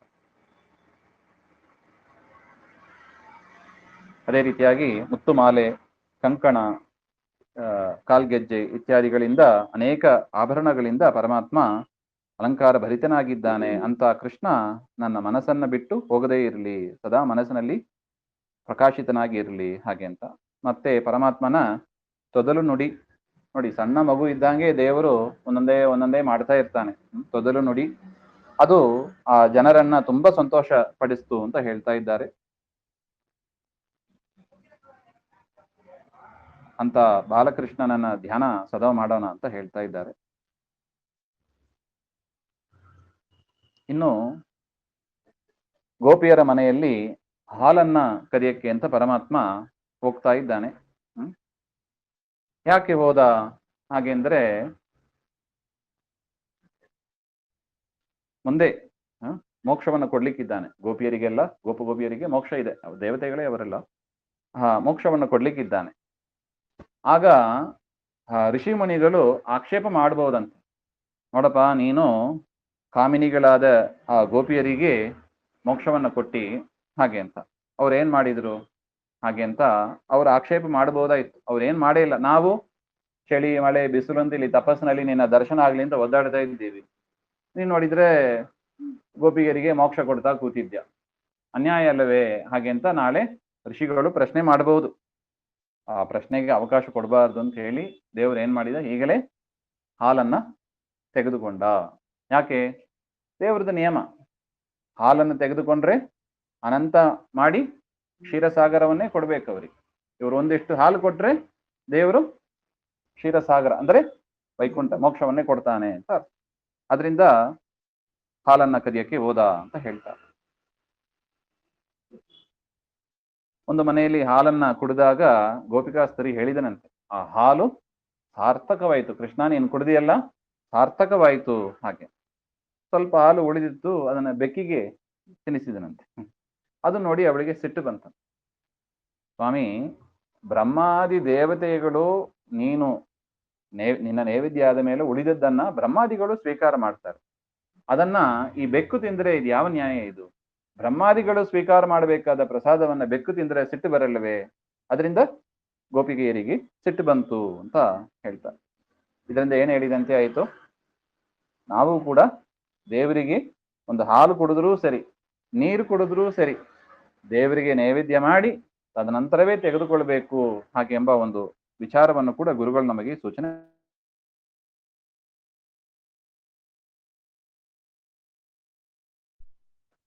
ಕೃಷ್ಣ ಹಾಲು ಹೋದಾಗ ಒಂದು ಗೋಪಿಕಾ ಸ್ತ್ರೀ ಅವನನ್ನ ತಡೆಯೋದಕ್ಕೆ ಬರ್ತಾ ಇದ್ದಾಳೆ. ಅದಕ್ಕೆ ಒಂದು ಕಾಲಿಂಗ್ ಬೆಲ್ ತರ ಒಂದು ಮಣಿಯನ್ನು ಕಟ್ಟಿದ್ರು, ಆ ಗಡಿಗೆಗೆ ಸುತ್ತಿದ್ರು. ಕೃಷ್ಣ ಗಡಿಗೆ ಮುಟ್ಟಿದ್ರೆ ಶಬ್ದ ಆಗ್ತದೆ, ಇವನ ಹಿಡ್ಕೊಂಡ್ಬಿಡೋಣ ಹಾಗೆ. ಕೃಷ್ಣ ಬಂದ, ಮೊದಲು ಒಂದು ಕೈಯಿಂದ ಮಣಿಯನ್ನೇ ಹಿಡಿದ, ಕಾಲಿಂಗ್ ಬೆಲ್ ಕೆಲಸ ಮಾಡಲಿಲ್ಲ. ಇನ್ನೊಂದು ಕೈಯಿಂದ ತೆಗೆದ, ಇನ್ನೊಂದು ಕೈಯಿಂದ ಕುಡ್ದ, ಇನ್ನೊಂದು ಕೈಯಿಂದ ತನ್ನ ಗೆಳೆಯರಿಗೆಲ್ಲ ಕೊಟ್ಟ. ಗೋಪಿಕಾ ಸ್ತ್ರೀಯರಿಗೆ ಗೊತ್ತೇ ಆಗಲಿಲ್ಲ. ಈ ರೀತಿಯಾಗಿ 4 ಕೈಯಿಂದ ಕೆಲಸ ಮಾಡಿ ಅವಳು ಗೋಪಿಕಾ ಸ್ತ್ರೀಯರು ಆಶ್ಚರ್ಯದಿಂದ ನೋಡ್ತಾ ಇದ್ದಾಳಷ್ಟೆ, ಮೌನವಾಗಿ ಇದ್ದಾಳಂತೆ. ಏನು ಮಾಡ್ಲಿಕ್ಕೆ ಆಗಿಲ್ಲ ಅವಳಿಂದ ಅಂತ ಹೇಳ್ತಾರೆ. ಒಂದು ಮನೆಯಲ್ಲಿ, ಗೋಪಿಗೆಯರ ಮನೆಯಲ್ಲಿ ಬೆಣ್ಣೆಯನ್ನ ಪರಮಾತ್ಮ ಕಳ್ಳತನ ಮಾಡ್ತಾ ಇದ್ದಾನೆ. ಅದನ್ನ ವಾಪಸ್ ತೆಗೆದುಕೊಳ್ಬೇಕು ಅಂತ, ಅವನನ್ನು ಹೆದರಿಸ್ಬೇಕು ಅಂತ ಅವನ ಹಿಂದೆ ಹೋಗ್ತಾಳೆ. ಓಡಿದಾಗ ಅವಳ ತಲೆಯಲ್ಲಿ ಇದ್ದ ಹೂವೆಲ್ಲ ಕಲಗಿ ಬಿತ್ತಂತೆ. ಕೃಷ್ಣನ ಪಾದ ಅದ್ರ ಮೇಲೆ ಬೀಳ್ತಾ ಹೋಯ್ತು, ಕೃಷ್ಣನ ಪಾದ ಪೂಜೆ ಆಯಿತು ಇದು ಹಾಗೆ ಅಂತ ಹೇಳ್ತಾ ಇದ್ದಾರೆ.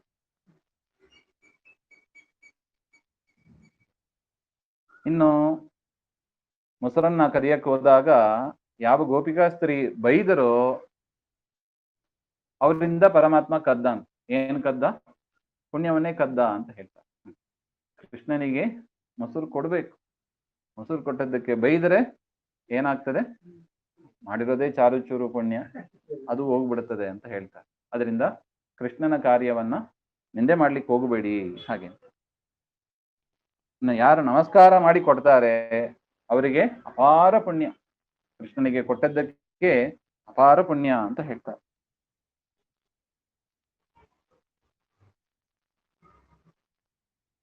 ಎಷ್ಟು ಅಂದ್ರೆ, ಲೋಕದಲ್ಲಿ ಸಂಪದ್ಭರಿತರಾದವರು ಏನಾದ್ರು ಸಣ್ಣ ತಪ್ಪು ಮಾಡಿದರೆ ಆ ಐಶ್ವರ್ಯ ಇದೆ ನೋಡಿ, ಅದರಿಂದ ಎಲ್ಲ ಮುಚ್ಚಿ ಹೋಗ್ತದೆ. ಶ್ರೀಮಂತರು ತಪ್ಪು ಮಾಡಿದರೆ ಅದೇನು ಅಷ್ಟು ಪ್ರಚಂಡ ಆಗೋದಿಲ್ಲ. ಅದೇ ರೀತಿಯಾಗಿ ಕೃಷ್ಣ ಅವನೆಂತವ? ಲಕ್ಷ್ಮೀಪತಿ. ಅವನು ಕಳ್ಳತನ ಮಾಡಿದ್ದಾನೆ ಅಂತ ಹೇಳಿದ್ರೆ ಭಕ್ತರು ಮಾಡಿದ ಕಳ್ಳತನವೆಲ್ಲ ಮುಚ್ಚಿ ಮಾಡಿಬಿಡ್ತಾನೆ.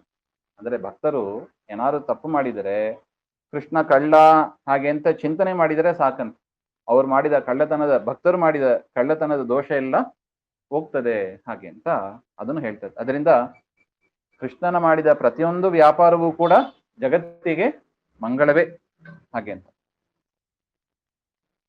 ಕೃಷ್ಣ ಮಾಡಿದ ಕಳ್ಳತನವನ್ನ ಯಾರು ಹೆಮ್ಮೆಯಿಂದ ಸಭೆಗಳಲ್ಲಿ ಹೇಳ್ತಾರೆ ಅವರಿಗೆ ಮೋಕ್ಷವನ್ನೇ ಕೊಡ್ತಾನೆ. ಬೆಸ್ಟ್ ಕಳ್ಳ ಅಂದ್ರೆ, ಬೆಸ್ಟ್ ಕಳ್ಳ ಅವಾರ್ಡ್ ಯಾರಿಗೆ ಅಂದ್ರೆ ಕೃಷ್ಣನಿಗೆ ಅಂತ ಹೇಳ್ತಾರೆ.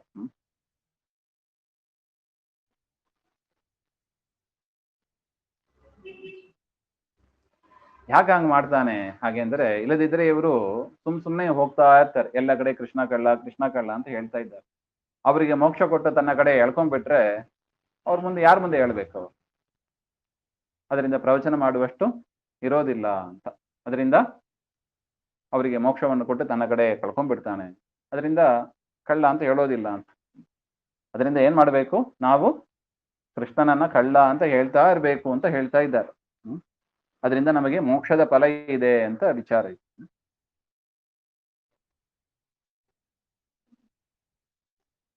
ಅದು ಏನಾಗಿಬಿಟ್ಟಿದೆ, ಕೃಷ್ಣನಿಗೆ ಕಳ್ಳತನ ಮಾಡಿ ಮಾಡಿ ಮಾಡಿ ಅಭ್ಯಾಸ ಆಗಿಬಿಟ್ಟಿದಂತೆ.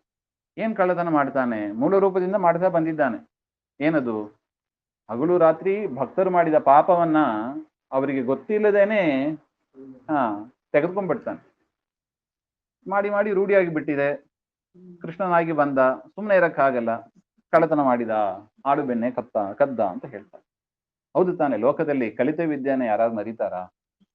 ನೋಡಿ, ಗುರುಗಳು ಕೊಡುವ ನ್ಯಾಯ ನೋಡಿ. ಕಲಿತ ವಿದ್ಯೆಯನ್ನ ಮರೆಯೋದಿಲ್ಲ, ಅದು ಅನಾದಿ ಕಾಲದಿಂದ ಮಾಡ್ತಾ ಬಂದಿದ್ದಾನೆ. ಕೃಷ್ಣ ಅವತಾರದಲ್ಲಿ ಮಾಡಿದ ಹಾಗೆ ಅಂತ ಹೇಳ್ತಾರೆ. ಕಲಿತ ವಿದ್ಯೆ ಮರೀಬಾರ್ದು. ಇನ್ನೊಂದು ಮನೆಯಲ್ಲಿ ಹೇಳಿದನಂತೆ, ಕೃಷ್ಣ ಯಾಕೆ ಬೆಣ್ಣೆಯ ಕಳ್ಳತನ ಮಾಡ್ತಿ ಹಾಗೆ? ನನ್ನ ಮನೆಯಲ್ಲಿ ಇರುವ ಬೆಣ್ಣೆಯನ್ನ ನೀನ್ ಯಾಕೆ ಕೈ ಹಾಕಿದಿ ಹಾಗೆ? ಕೃಷ್ಣ ಹೇಳಿದನಂತೆ, ನಿನ್ನ ಮನೆಯಲ್ಲಿ ಬೆಣ್ಣೆ ಇರಬಾರ್ದು. ಯಾಕೆ ನನ್ನ ಮನೆಯಲ್ಲಿ ಬೆಣ್ಣೆ ಇರಬಾರ್ದು ಹಾಗೆ? ಯಾಕೆಂದ್ರೆ ನಿನ್ನ ಮನಸ್ಸು ಭಾರಿ ಕಠಿಣವಾಗಿದೆ, ಕಠೋರ ಹೃದಯ ನಿಂದು.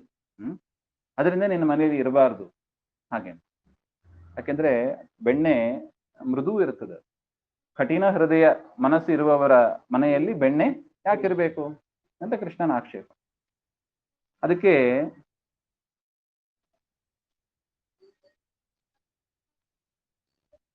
ಅದರಿಂದ ನಿನ್ನ ಮನೆಯಿಂದ ನಾನು ಬೆಣ್ಣೆಯನ್ನು ತೆಗಿತೇನೆ ಹಾಗೆ ಅಂತ ಕೃಷ್ಣ ಹೇಳಿದ. ಅಂತ ಕೃಷ್ಣ ನಮ್ಮನ್ನ ಕಾಪಾಡಲಿ ಹಾಗೆ ಅಂತ. ಅಷ್ಟಕ್ಕೆ ಗೋಪಿಕಾಸ್ತ್ರೀ ಬಿಟ್ಟಿಲ್ಲ. ನೀ ಏನು ಭಾರಿ ಮೃದು ಅಂತ ಮಾತಾಡಿದ್ಯಲ್ಲೋ ಕೃಷ್ಣ, ಸಣ್ಣವನಾಗಿ ನೀನಿದ್ದಾಗ ಆ ಶಕಟಾಸುರ ಬಂದಿದ್ದ, ನಿನ್ನ ಪಾದ ಸ್ಪರ್ಶ ಆದದಕ್ಕೆ ಆ ಶಕಟಾಸುರ ಪುಡಿ ಆದ.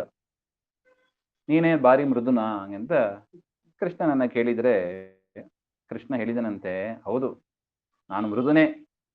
ಸಣ್ಣ ವಯಸ್ಸಿನಲ್ಲಿ ನೀನು ನನ್ನನ್ನ ಎತ್ಕೊಂಡಿದ್ದಿ, ನಿನ್ನ ಎದೆ ಮೇಲೆ ನನ್ನ ಪಾದ ತಾಕಿತ್ತು. ಆ ಸ್ಪರ್ಶದಿಂದ ನನಗೇನಾಯ್ತು, ನನ್ನ ಪಾದ ಕಠಿಣ ಆಯ್ತು ಹೊರತು ನನ್ನ ಪಾದ ಮೃದುನೇ ಹಾಗೆ. ಏನು ಮಾತಿನ ಚಮತ್ಕಾರ ನೋಡಿ ದೇವರು. ಅಂತ ಕೃಷ್ಣ ನಮಗೆ ಮಾತನಾಡುವ ಸಾಮರ್ಥ್ಯವನ್ನ ಕೊಡಲಿ ಅಂತ ಗುರುಗಳು ಪ್ರಾರ್ಥನೆ ಮಾಡ್ತಾ ಇದ್ದಾರೆ.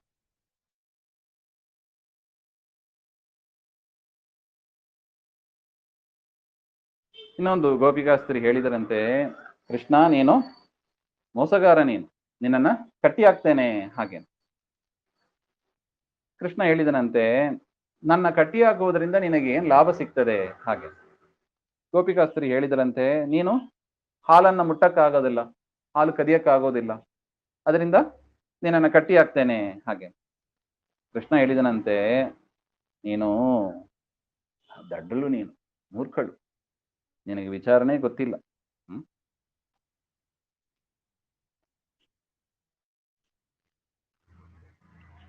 ಆ ಆಕಲಿನಲ್ಲಿ ಹಾಲಿನಲ್ಲಿ ಇರುವ ಒಂದು ಪಸೆ ಇದೆ ನೋಡಿ, ಅಂಟುಕೊಳ್ಳುವ ಒಂದು ಪಸೆ, ಅದು ಸದಾ ನನ್ನ ಜೊತೆಗೆ ಅಂಟುಕೊಂಡೇ ಇರುತ್ತದೆ.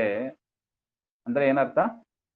ಹಾಲು ಹಾಲಾಗಿರೋದಕ್ಕೆ ನಾನೇ ಕಾರಣ, ಹಾಲಿನ ಅಂತರ್ಯಾಮಿ ನಾನು.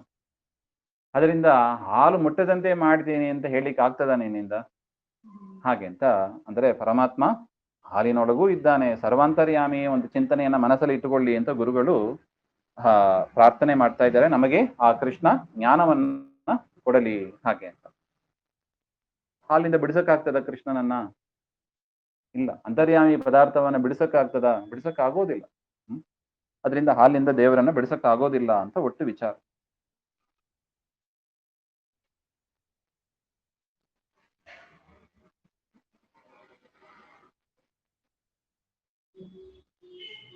ಇನ್ನೊಬ್ಳು ಹೇಳಿದಲ್ಲಂತೆ, ಯಶೋದೆ ಹತ್ರ ಬಂದು ಕಂಪ್ಲೇಂಟ್ ಮಾಡಿದ್ರು, ನಮ್ಮ ಮನೆಗೆ ಕೃಷ್ಣ ಬಂದು ಹಾಲು ಆ ಗಡಿಗೆ ಅದನ್ನ ಹೊಡೆದು ಹಾಲನ್ನು ಕುಡ್ದ. ಆಗ ಅವನ ಕಣ್ಣು, ಅವನ ಹಲ್ಲು ಆ ಹಾಲಿನ ಮೇಲೆ ಸ್ಪರ್ಶ ಆಯಿತು, ಬಿತ್ತು. ಅದನ್ನ ನೋಡಿ ನಾನು ಅಂದ್ಕೊಂಡೆ, ಇದು ಹಾಲಲ್ಲ, ಇದು ಕೃಷ್ಣನ ದೃಶ್ಯ ಇದು ಹಾಗೆ ಅಂತ. ಅದರಿಂದ ನನಗೆ ಕೃಷ್ಣನ ಮೇಲೆ ಯಾವ ಸಿಟ್ಟು ಬರ್ತಾ ಇಲ್ಲ ಹಾಗೆ ಅಂತ ಹೇಳಿದ್ರ. ಅಂದ್ರೆ ಗೋಪಿಕಾಸ್ತ್ರೀಯರ ಮನೋಭಾವ ವಿಚಿತ್ರವಾಗಿ ಇರುತ್ತದೆ. ಅದನ್ನ ಮುಂದೆ ಹೇಳ್ತಾರೆ ಇನ್ನು, ಗೋಪಿಕಾಸ್ತ್ರೀಯರ ಮನೋಭಾವ ಹೇಗಿತ್ತು ಹಾಗೆ ಅಂತ. ಸಣ್ಣ ವಯಸ್ಸಿನಿಂದ ಕೃಷ್ಣನನ್ನ ನೋಡ್ತಾ ಬರ್ತಾ ಇದ್ದಾರೆ ಅವರು. ಕೃಷ್ಣ ಇನ್ನೊಬ್ಬಳು ಹೇಳಿದಲಂತೆ, ನಾನು ಕೃಷ್ಣ ಹಾಲು ಕದಿಯಕ್ಕೆ ಬರ್ತಾ ಇದ್ದಾನೆ, ಅವನ ಎದುರ್ಸಾನ ಅಂತ ಹೋದ್ರೆ ಅವನ ಸೌಂದರ್ಯವನ್ನ ನೋಡಿ ನನಗೆ ಮಾತೇ ಬರ್ತಾ ಇಲ್ಲ. ಹಾಗೆ ಅಂತ ಇನ್ನೊಬ್ಳು ಹೇಳಿದ್ಲು.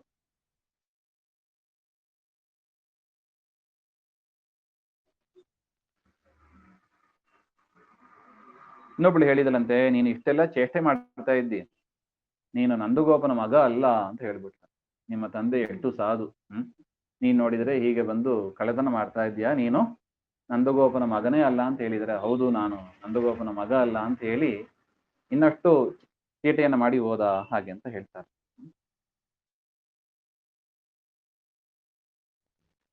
ಇನ್ನೊಬ್ಳು ಹೇಳಿದಲಂತೆ, ಕೃಷ್ಣ ಯಶೋದೆ ಹತ್ರ ಹೇಳ್ತಾ ಇದ್ದಾರೆ, ಕೃಷ್ಣ ಮನೆಗೆ ಬಂದ, ನಾನು ಕೃಷ್ಣನ ಹತ್ರ ಹೇಳಿದೆ, ಕೃಷ್ಣ ಇದು ಹಾಲು ದೇವರಿಗೆ ನೈವೇದ್ಯ ಆಗಬೇಕು, ಅಷ್ಟು ಬೇಗ ನೀನು ತೆಗೆದುಕೋಬೇಡ, ನೈವೇದ್ಯ ಆದ ಮೇಲೆ ಬೇಕಾದ್ರೂ ತೆಗೆದುಕೋ, ಪರವಾಗಿಲ್ಲ ಹಾಗೆ ಅಂತ ಹೇಳಿದ್ರೆ, ನಾನೇ ದೇವರು ಅಂತ ಹೇಳಿ ಕುಡಿದು ಬಿಟ್ಟು ಹೋಗ್ತಾ ಇದ್ದಾನೆ, ಅದರಿಂದ ಇವನು ಯಾರು ನಿನ್ನ ಮಗ ಇಲ್ಲ, ಇವನು ನಾರಾಯಣನೇ ಆಗಿರಬೇಕು ಅಂತ ಇನ್ನೊಂದು ಗೋಪಿಕಾಸ್ತ್ರೀಯರು ಹೇಳಿದರು.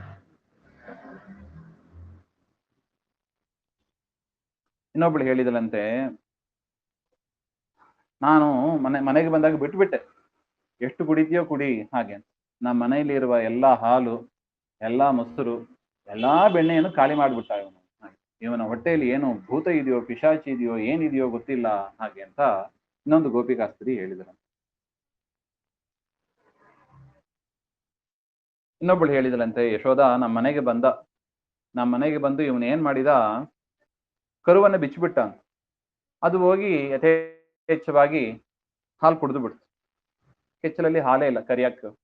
ಅದರಿಂದ ನಾನು ಬೈದೆ, ಕೃಷ್ಣ ಯಾಕೆ ಹಿಂಗೆ ಮಾಡ್ತಿ ಹಾಗೆಂದು ಹೇಳಿದರೆ, ಕೃಷ್ಣ ಹೇಳ್ತಾನೆ, ಇದು ನನ್ನ ಸ್ವಭಾವ, ಇದು ಯಾರು ಬಂಧನದಲ್ಲಿ ಇರ್ತಾರೆ, ಯಾರು ಕಟ್ಟಿ ಹಾಕೊಂಡೇ ಇರ್ತಾರೆ, ಅವ್ರನ್ನ ಬಿಡಿಸೋದೇ ನನ್ನ ಸ್ವಭಾವ ಹಾಗೆ ಅಂತ ಉತ್ತರ ಕೊಡ್ತಾ ಇದ್ದಾನೆ. ಅಂದ್ರೆ ಜ್ಞಾನಿಗಳನ್ನ ಸಂಸಾರ ಬಂಧನದಿಂದ ಬಿಡುಗಡೆ ಮಾಡಿ ಮೋಕ್ಷವನ್ನ ಕೊಡೋದು ದೇವರ ಸ್ವಭಾವ. ಸ್ವಭಾವ ಅಂತ ಹೇಳಿದ ಮೇಲೆ ಅದಕ್ಕೇನು ಬೇಕಾಗಿಲ್ಲ, ಮತ್ತೊಂದು ಕಾರಣ ಬೇಕಾಗಿಲ್ಲ, ಸ್ವಭಾವ ಅಂದ್ರೆ ಮುಗೀತಷ್ಟೆ. ಅದರಿಂದ ದೇವರ ಸ್ವಭಾವ ಇದು ಹಾಗೆ.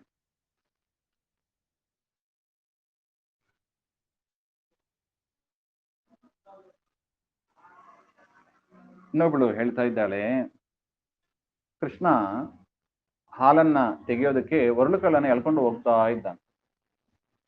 ಒರಳುಕಲ್ಲು ಎಳ್ಕೊಂಡು ಹೋಗ್ತಾ ಇದ್ದಾಗ ಗೋಪಿಕಾಸ್ತ್ರೀ ಕೇಳಿದಳಂತೆ, ಯಾಕೆ ಅದನ್ನ ತೆಗೆದುಕೊಂಡು ಹೋಗ್ತಾ ಇದ್ದಿ ಹಾಗೆ. ಹಾಲು ಕುಡಿಬೇಕು ಅಂತ ಹೇಳ್ಬೇಕು ತಾನೆ, ಕೃಷ್ಣ ಅದನ್ನ ಹೇಳಿಲ್ಲ. ನೋಡು, ಈ ಒರಳುಕಲ್ಲನ್ನ ತೆಗೆದುಕೊಂಡು ಹೋಗಿ ಆ ಹಾಲಿನ ಮಡಿಕೆ ಇದೆಲ್ಲ ಅದರ ಕೆಳಗೆ ಇಡ್ತೇನೆ, ಈ ಒರಳುಕಲ್ ಮೇಲೆ ಆ ಮಡಿಕೆಯನ್ನ ಇಟ್ರೆ ಅದು ನೋಡೋದಕ್ಕೆ ನಿನ್ನ ರೂಪ ತರನೇ ಇರುತ್ತದೆ, ಅದನ್ನ ನಿನಗೆ ಅರ್ಥ ಮಾಡಿಸ್ಬೇಕು ಅಂತ ನಾನು ಇದನ್ನ ತೆಗೆದುಕೊಂಡು ಹೋಗ್ತಾ ಇದ್ದೇನೆ ಹಾಗೆ ಅಂತ ಹೇಳಿದ ಅಂತ. ತಾನು ಮಾಡಿದ ತಪ್ಪನ್ನ ಹೇಗೆ ಮರೆ ಮಾಡ್ತಾನೆ ಎಂಬ ಅದಕ್ಕೆ ಇದು ಒಂದು ಘಟನೆ ಅಂತ ಹೇಳ್ತಾರೆ. ಇನ್ನೊಬ್ಳು ಹೇಳಿದಲಂತೆ, ಕೃಷ್ಣ ಯಶೋದೆ ನಿನ್ನ ಮಗ ಇದ್ದಾನಲ್ಲ, ಒಂದು ಬಾರಿ ಆ ಹಾಲಿನ ಪಾತ್ರೆಯನ್ನ ಕೈಯಿಂದ ಮುಟ್ಟಿ ನೋಡ್ತಾನೆ, ಒಂದು ಬಾರಿ ಕಾಲಿಂದ ಮುಟ್ಟಿ ನೋಡ್ತಾ ಇದ್ದಾನೆ. ನೋಡ್ತಾ ಇರುವಾಗಲೇ ನಾನು ಹಿಂದೆಗಡೆಯಿಂದ ಬರ್ತಾ ಇದ್ದೀನಿ, ನನ್ನನ್ನು ಕಾಣ್ತಾ ಇದ್ದಾನೆ. ಇವನಿಗೆ ಎಲ್ಲಾ ಕಡೆ ಕಣ್ಣಿದೆ, ಇವನಿಗೆ ಕಾಲಿಂದಲೂ ಕಣ್ಣಿದೆ, ಕೈಯಿಂದಲೂ ಹಿಂದೆಗಡೆ ಕಣ್ಣಿದೆ, ಇವನು ನಾರಾಯಣ ರೂಪಿನೇ ಸರಿ ಹಾಗೆ ಅಂತ ಹೇಳ್ತಾ ಇದ್ದ. ಇಂಥ ಕೃಷ್ಣನನ್ನ ಒರಲಲ್ಲಿ ಕಟ್ಟಿ ಹಾಕೋಣ ಅಂತ ಹೋದ್ರೆ ಇವನೇನ್ ಮಾಡಿಬಿಡ್ತಾನೆ, ಆ ಕಂಬದಲ್ಲಿ ಕಟ್ಟಿ ಹಾಕೋಣ, ಒರಳನ್ನ ತೆಗೆದುಕೊಂಡು ಹೋಗಿ ಒರಳು ಸಮೇತ ಕಟ್ಟಿ ಹಾಕೋಣ ಅಂದ್ರೆ ಇವನು ಕಂಬವನ್ನೇ ಬೀಳಿಸಿ ಬಿಡ್ತಾನೆ ಇವನು. ಅದರಿಂದ ಅದು ನಮಗೆ ಭಯ ಆಗ್ತಾ ಇದೆ ಹಾಗೆ ಅಂತ. ಮುಂದೆ ಆ ಗೋಪಿಕಾಸ್ತ್ರೀಯರಿಗೆ ಗೊತ್ತಿದೆ ನೋಡಿ, ಯಮಲಾರ್ಜುನ ಆ ಮರ ಅದನ್ನ ಮುರಿತಾನೆ ಹಾಗೆ ಅಂತ, ಅದನ್ನ ಸೂಚನೆ ಮಾಡ್ತಾ ಇದ್ದಾರೆ ಅಂತ ಹೇಳ್ತಾ ಇದ್ದಾರೆ. ಒಂದು ವೇಳೆ ಇವನನ್ನ ಸರಪಳಿಯಿಂದ ಕಟ್ಟಿ ಹಾಕಿದ್ರು ಕೂಡ ಆ ಸರಪಳಿಯೇ ಬಿಡಿಸ್ಕೊಂಡು ಬಂದ್ಬಿಡ್ತಾನೆ, ಇವನು ನಿತ್ಯ ಮುಕ್ತ, ಇವನನ್ನ ಕಟ್ಟಿ ಹಾಕ್ಲಿಕ್ಕೆ ಬರೋದೇ ಇಲ್ಲ ಹಾಗೆ ಅಂತ ಹೇಳ್ತಾ ಇದ್ದ.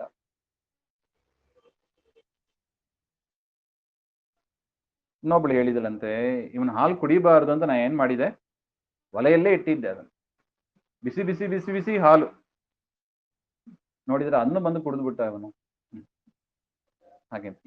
ಇವನ ಬಾಯಿಯಲ್ಲಿ ಏನೋ ಸಮುದ್ರ ಇದೆಯೋ ಏನಿದೆಯೋ ಗೊತ್ತಿಲ್ಲ, ಯಾಕಂದ್ರೆ ಸಮುದ್ರದಲ್ಲಿ ಮಧ್ಯದಲ್ಲಿ ಅಗ್ನಿ ಇರ್ತದೆ ಅಂತ ಹೇಳ್ತಾರೆ, ಒಡವಾಗ್ನಿ ಅಂತ ಹೇಳ್ತಾರೆ. ಅದೇ ರೀತಿಯಾಗಿ ಇವನ ಬಾಯಿಯಲ್ಲಿ ಏನು ಸಮುದ್ರ ಇದೆಯೋ ಏನೋ ಗೊತ್ತಿಲ್ಲ ನನಗೆ ಹಾಗೆ ಅಂತ ಹೇಳ್ತಾ ಇದ್ದಾರೆ.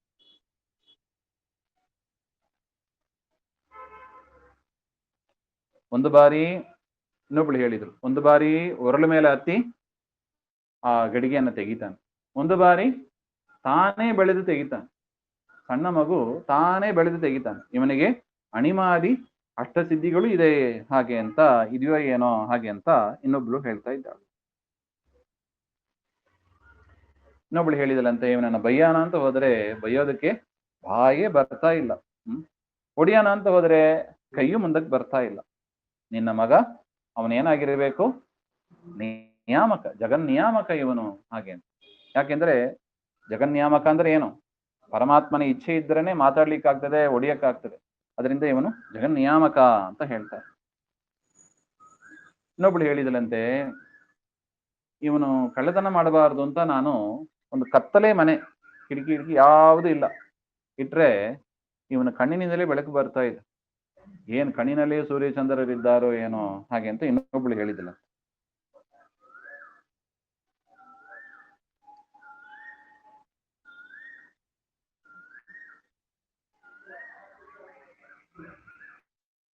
ತನಗೆ ಬೇಕಾದಾಗ ಬಾಗಿಲನ್ನ ಹಾಕ್ಸ್ಕೋತಾನೆ, ಬಾಗಿಲನ್ನು ತೆರ್ಕೋತಾನೆ. ಅದು ಎಷ್ಟೇ ಕಷ್ಟವಾಗಿದ್ರು ಕೂಡ ಅಂತಹ ಬಾಗಿಲನ್ನೆಲ್ಲ ತೆಗೆದುಕೊಂಡು ಹೋಗ್ತಾನೆ. ಒಂದು ದೊಡ್ಡ ಮಾಂತ್ರಿಕನಾಗಿರ್ಬೇಕು ಅಂತ ಅನಿಸ್ತದೆ ಹಾಗೆ. ಏನೇನು ಮಾಡ್ಬೇಕು ಎಲ್ಲ ಮಾಡ್ತಾನೆ ಹಾಗೆ ಅಂತ.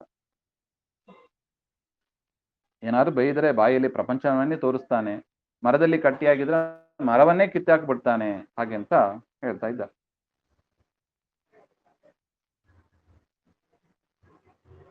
ಈ ರೀತಿಯಾಗಿ ಯಶೋದೆಯ ಮುಂದೆ ಅನೇಕ ದೂರುಗಳನ್ನ ಆ ಗೋಪಿಕಾಸ್ತ್ರೀಯರು ಕೊಟ್ರು ಹಾಗೆ ಅಂತ. ಒಂದ್ ದಿವಸ ಪರಮಾತ್ಮ ಆ ಮಕ್ಕಳ ಸ್ವಭಾವ ಮಣ್ಣನ್ನು ತಿನ್ನೋದು, ತಾನೇ ಮಣ್ಣನ್ನ ತಿಂದಾಗ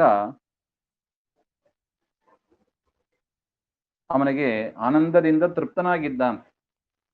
ಇದರಿಂದ ದೇವರು ಏನ್ ತೋರಿಸಿಕೊಟ್ಟ ಅಂದ್ರೆ, ನೀವು ಕೊಡುವ ಬೆಣ್ಣೆ ಹಾಲು ಒಂದೇ, ಈ ಮಣ್ಣು ಒಂದೇ, ನನಗೆ ಯಾವ ವ್ಯತ್ಯಾಸವೂ ಇಲ್ಲ ಹಾಗೆ ಅಂತ ತೋರಿಸಿದಂತೆ ಇತ್ತು ಅಂತ ಹೇಳ್ತಾರೆ.